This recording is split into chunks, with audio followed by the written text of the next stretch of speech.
Yeah, the tail gunner. When you hear this role in the context of a World War II bomber crew, you probably imagine a relatively safe position, right? Well, in reality, the tail gunner was in the most dangerous position of all, because they were always completely alone. There was no such thing as a two-man gun turret back then. Instead, there was just one guy back there, and if something happened to him, well, his fate was often terrible. For example, when the plane was attacked, the tail gunner had no choice but to stay in place and try to fend off the attackers, while everybody else could duck and hide in the relative safety of the main cabin. And if they failed, their entire aircraft was doomed. Just ask the crew of the B-17 flying fortress known as 10 over Topper, because they learned the hard way that being stationed at the very back of the bomber was a losing battle. It was May 1944, and the United States 8th Air Force was deep into its strategic bombing campaign over Germany. American heavy bombers regularly flew over hostile airspace, relying on their massive size and firepower to make up for their slower speeds. And these missions were proving extremely effective. The U.S. war machine was churning out new bombers by the week, which meant that Hitler was struggling to keep up with the destruction they were inflicting on his country. So in response, Luftwaffe commanders ordered all available fighters to take to the skies and stop these raids, once and for all. The Americans called this practice fighter sweep, and this time the orders went out to eliminate every single flying fortress that dared fly over Germany. Among the formation of B-17 bombers that day was Topper, a heavily armed flying fortress crewed by 10 young American airmen. Most of them were teenagers, really, like Tail Gunner Sergeant Alan Magee, who was only 19 years old. They were tasked with reaching the city of Hamburg and dropping their payload onto the nearby Luftwaffe airbase. There, they hoped to inflict serious damage to German morale and cripple some of the Luftwaffe's most important units. It was not an easy mission. Since the beginning of the raid, they had been hounded by German fighters and flak guns on the ground. The pilots dodged exploding shells and bullets, while the men inside the gun turrets tracked down and eliminated the German fighters trying to get within range. The U.S. bombers were designed to take a beating.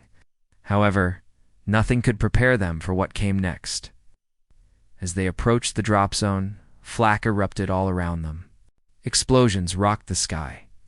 Then out of the corner of his eye, the pilot of Topper saw a flight of Focke-Wulf FW-190 fighters barreling toward them. The bombers were easy targets, since they had to fly in tight formation to avoid getting lost. Not only that, but they were also slow and cumbersome, making them easy prey for any Luftwaffe pilot. Within seconds, the fighters were upon them, and the fight for Topper and her crew began. While the pilot desperately tried to evade the incoming fighters, somebody else was busy defending his aircraft from behind. Poor Private First Class Alan Magee manned the tail gun of Topper. That was the most dangerous spot on the aircraft, but someone had to take it. He knew that, and was ready. When the German fighters reached the end of the bomber, they opened fire. Machine gun bullets tore through the aluminum skin of the aircraft. A shell exploded somewhere near the rear of the flying fortress, with a flash of fire and a loud bang. Then suddenly everything went black. The tail section of the B-17 was torn clean off, and Alan found himself falling towards the ground hundreds of feet below him. The other airmen on board Topper watched in disbelief as their comrade was literally blown away. They searched frantically for him through the chaos of the dogfight, but it was no use. They assumed he was dead. Later, they would learn the truth. But for now, all they could do was focus on surviving.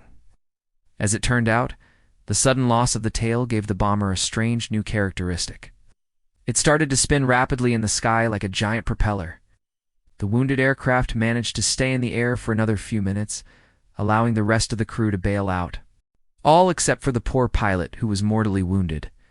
When his chute deployed, the other airmen watched in awe as Topper slowly began to fall from the sky like a wounded bird. Meanwhile, Alan Magee had lost consciousness and was drifting in and out of wakefulness. When he was able to collect himself enough to realize what was going on, he realized something horrifying. He had no parachute.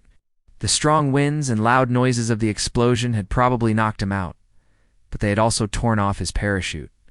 He looked down and saw the ground rushing towards him. The cold night air was making it hard to breathe, but fear kept him going. He fought to free his limbs, hoping against hope that he might be able to steer the falling tail section or even deploy his emergency chute. But neither of those things happened. His stiff limbs refused to obey him, and he felt helpless as the earth got closer and closer. Below him, the people of the small French town of Saint-Nazaire watched in amazement as a large chunk of metal fell from the sky. They had seen many planes go down before, but never anything like this. The object made a sharp turn and headed straight for the train station. People screamed and ran for cover as the sound of metal screeching through the air grew louder and louder. Nobody could believe what they were seeing. The tail section crashed into the glass roof of the station, shattering the glass and tearing the structure off its hinges. The roof collapsed, and the lightweight aluminum of the aircraft smashed through the wooden supports, before coming to a stop in a tangled pile of metal. The force of the crash had knocked Alan unconscious again, but miraculously he was still breathing. People rushed to the smoking wreckage, desperate to help the young man trapped inside. They pulled and tugged at the bent metal until they finally managed to free Alan from the cockpit. His body was battered and bleeding, but he was alive. An improvised stretcher was quickly brought in, and soon he was on his way to the local military hospital. None of the rescuers had ever seen such serious injuries before, and throughout the long journey, they feared that Alan might die at any moment. At the hospital, doctors operated on him for hours, fighting to keep him alive. They knew that if they failed, the American would die. But against all odds, they managed to save his life. News of the crash and the miraculous survival of the young airman spread like wildfire throughout Nazi-occupied France. And pretty soon, Alan found himself in the hands of the Germans. They weren't going to let such a valuable asset fall into the hands of the Allies. The Germans interrogated him, trying to find out everything they could about the American bomber crews. But poor Alan wasn't able to give them much information. His injuries were still too fresh, and he was too weak to talk. Anyway, the Nazis had already gotten most of the intelligence they needed from him, and soon they sent him to a POW camp. From there, he was shipped to a hospital in Germany, where he spent 6 more months recovering from his injuries. Finally, he was able to return to America in early 1945, where he received a hero's welcome. Newspapers across the country published stories of his bravery, and the small town of Saint-Nazaire made him an honorary citizen. In later years, he visited the people who had saved his life and met with some of the airmen from Topper. Several of them had become famous, including future General James Doolittle, who would lead the raid on Tokyo. After the war ended, Alan went back to school and later became an electrician. He married and had children and lived a normal life. Throughout his life, he traveled to France every year to attend the anniversary of the crash. On one of these trips, he was interviewed by a local journalist who told the world about his incredible survival. "I don't know whether I was lucky or the Lord was watching over me," he said, adding, "All I know is that I was very fortunate to survive." In 1995, the town of Saint-Nazaire erected a monument honoring his survival. The bronze statue of a young man holding a parachute stood in the exact location where the B-17 had crashed. The inscription on the pedestal read, "A teenager falls from the sky and finds humanity beneath him." Truly one of the most amazing survivors of World War II. Thank you for watching. If you enjoyed this video, don't forget to like and subscribe. See you next time.